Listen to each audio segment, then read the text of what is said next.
History often teaches us that wars end with surrender papers, shattered cities, and defeated armies. But some of the most decisive battles are fought far from the front lines, inside private homes, behind closed doors, in the final minutes of a man's life. This is not the story of a battlefield victory or a grand defeat. It is the story of a quiet execution disguised as honor, and of a boy who carried the truth through silence, captivity, and time itself. On October 14, 1944, the Third Reich did not lose a general to enemy fire. It erased one of its own and forced his son to become a living witness to a lie that would echo for generations. On the morning of October 14, 1944, Erwin Rommel told his 15-year-old son that he had 15 minutes left to live. Adolf Hitler had sent 2 generals to Rommel's home with a final ultimatum: swallow cyanide or face a public trial that would not only destroy him but annihilate his family as well. Rommel chose the poison. What makes this moment different from every other collapse of the Nazi elite is what came next.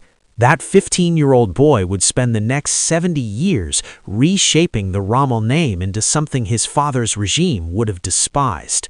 No longer a symbol of conquest, but of reconciliation, restraint, and liberal democracy.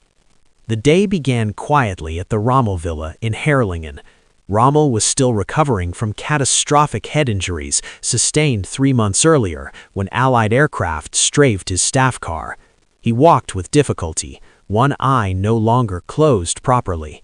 Survival itself had become his crime. For the Nazi leadership, a wounded Rommel was more dangerous alive than dead. At noon, 2 visitors arrived, General Wilhelm Burgdorf and General Ernst Meisel. They were not there to check on his health. Rommel met them in private for nearly an hour. When he emerged, his expression revealed nothing. He went upstairs to find his wife, Lucy. What he told her would make her a widow before the hour ended. Then he called for his son, Manfred. Rommel explained that dying at the hands of one's own countrymen was harder than any battlefield death. The house was surrounded. Gestapo agents waited in the nearby woods. Hitler had formally accused him of high treason, tying his name to the July 20th plot, the failed attempt to assassinate the Führer. Rommel had known some of the conspirators. Whether he actively participated remains debated, but Hitler had already rendered his verdict, and under the Third Reich, judgment was absolute. The choice was laid out with chilling clarity. If Rommel took the cyanide, the regime would announce his death as a result of complications from his injuries. He would receive a full state funeral, military honors. His family would be spared, their pensions secured. But if he refused, if he demanded a trial, his wife and son would be destroyed along with him. The Nazis had been explicit about the fate of traitors' families. At 12:15 p.m., Rommel told Manfred that he would be dead within 15 minutes. Outside, the Gestapo waited. Escape was impossible. Resistance meant immediate execution. The cyanide was never truly a choice. It was theater, a performance designed to grant the regime deniability. Rommel dressed carefully. He put on his Afrika Korps jacket. He took his field marshal's baton. He said goodbye to his wife and son. Then he entered the car with Burgdorf and Meisel. They drove only a short distance before stopping. At 12:35 p.m., the telephone rang at the villa. Rommel was dead. The official cause would be recorded as a cerebral embolism resulting from his July injuries. A 15-year-old boy now carried one of the most dangerous secrets of the war. Germany's most celebrated general had been murdered by his own government, and telling the truth could get his entire family killed. 4 days later, tens of thousands lined the streets of Ulm in silent salute. Field Marshal Georg von Rundstedt delivered the eulogy, praising Rommel's loyalty to the Führer in the fatherland. The coffin was draped in the Nazi flag. Military bands played. It was one of the grandest state funerals of the war. Every word was a lie. The regime honored a man it had just forced to commit suicide. It praised his loyalty after accusing him of treason. It celebrated his service while his body still carried the poison they had made him swallow. Lucy and Manfred stood among the mourners, knowing the truth and saying nothing, not from cowardice, but because silence was the price of survival. Rommel had taken the poison so they would not have to die as well. The truth would wait. 6 months later, the war was collapsing. In April 1945, French forces swept into southwestern Germany. Manfred, now 16, had been conscripted to the Reich Labor Service. As Allied troops advanced, he made a decision. He deserted. The French captured him anyway, along with thousands of other young Germans. He was processed as a prisoner of war and interrogated, but his name drew attention. Rommel, son of the Desert Fox.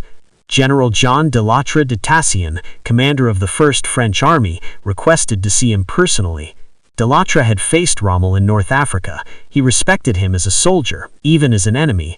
Now he wanted the truth about October 1944. Manfred could have stayed silent. He was 16, a POW surrounded by the victors. He could have repeated the official story. Instead, he spoke. He described the generals arriving at noon, his father's calm explanation, the ultimatum, the 15 minutes, the Gestapo waiting outside, the phone call confirming death. His testimony became one of the first credible accounts proving that the Nazi regime had coerced suicides among its own officers. The boy who had watched his father die became a witness to history. By August 1945, Manfred was released and returned to his mother. His testimony revealed Nazi brutality in ways documents never could. A teenage voice describing a final morning carried more weight than any intelligence file. But one secret remained hidden for decades, one that would surface only in 2001 and complicate the carefully preserved image of Rommel's private life: the secret daughter. A Sunday Times investigation uncovered personal letters revealing that Rommel had fathered a daughter in 1913 before his marriage to Lucy. The mother was Wilburga Stemmer, a fruit seller. Their relationship was serious enough that Rommel proposed marriage, but his family objected. She was deemed unsuitable for an ambitious officer. The relationship ended. The child remained. The daughter, Gertrude, was never abandoned. She was introduced to relatives as a cousin and maintained contact with the family throughout her life. She visited Lucy and Manfred regularly, even after Rommel's death. The connection endured quietly, across decades, hidden from public history. Another truth, waiting its turn to be spoken. Wilburga Stemmer died in 1928, officially from pneumonia, yet historians who later examined the circumstances have long suspected suicide.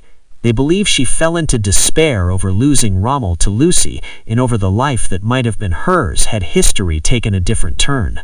When the truth finally surfaced decades later, it did not shatter the Rommel legacy, but it did complicate it.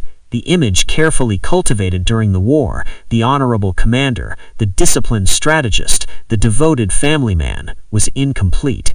There had been a private past the regime's propaganda machine would have never tolerated. The Rommel myth was not confined to the battlefield. It extended deliberately into his personal life, polished and simplified for public consumption. Gertrude, the hidden daughter, outlived them all. She died in 2000, just months before the Sunday Times investigation revealed her existence to the world. She went to her grave knowing exactly who her father was, quietly connected to his family, yet never publicly acknowledged.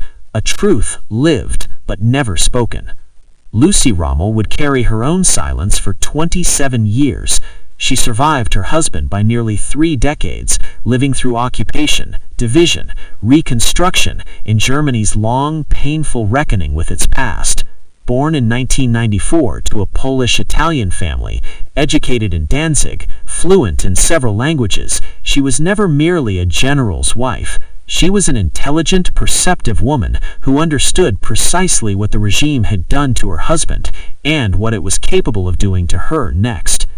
After the war, she bore a peculiar burden, being the widow of a Nazi field marshal in a country desperate to forget Nazism had ever existed.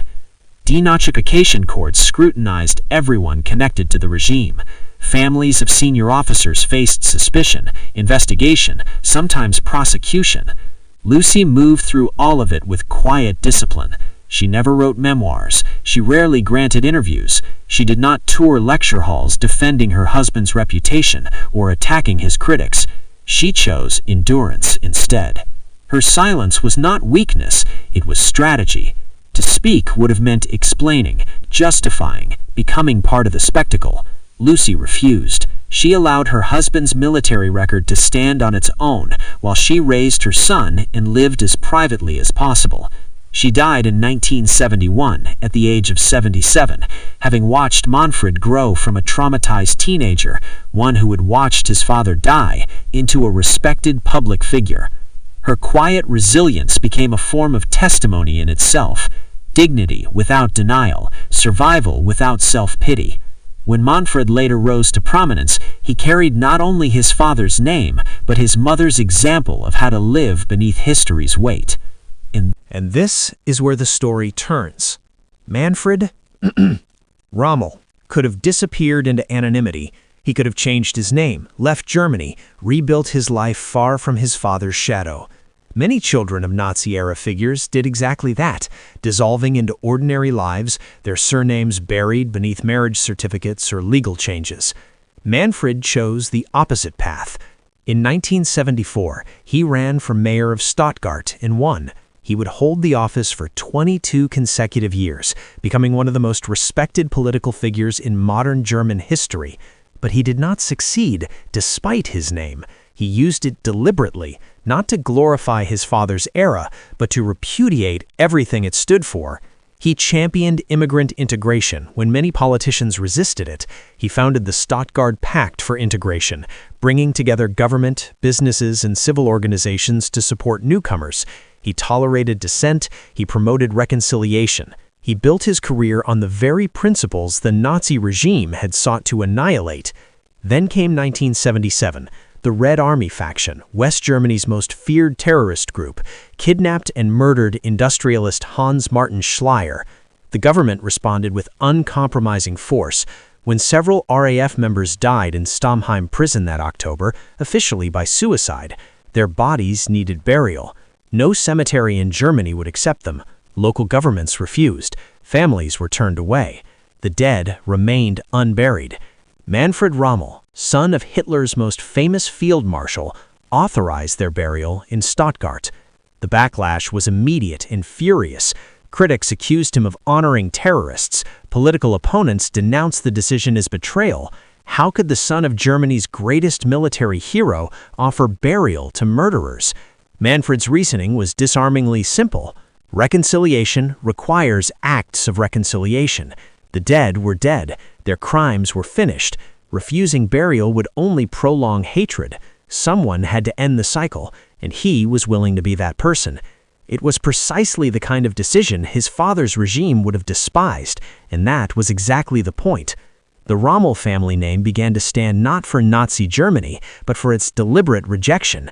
Manfred inverted everything his father's era had represented, not by fleeing history, but by confronting it and choosing differently. The transformation was sealed in 2014. Stuttgart made a decision that would have been unthinkable in 1945. The city renamed its airport not after Erwin Rommel, the desert fox whose armored divisions swept across North Africa, but after Manfred Rommel, the mayor. The city explained that Manfred embodied tolerance, reconciliation, and openness to the world more than any other figure in Stuttgart's modern history. Those were the values they wanted their gateway to represent. Consider the meaning of that reversal. In 1944, the Rommel name symbolized Hitler's war machine. It adorned propaganda posters. It belonged to a general whose armies conquered continents. 70 years later, the same name was honored again, but for the opposite reasons: for tolerance instead of conquest, for reconciliation instead of division, for openness instead of authoritarianism. Manfred Rommel died in 2013, 1 year before the airport was renamed. He was 84 years old. He had spent his life proving that a name does not dictate destiny, that inheritance matters far less than choice.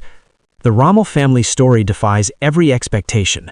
A forced suicide meant to silence a perceived traitor ultimately preserved his legacy because the regime lied about it.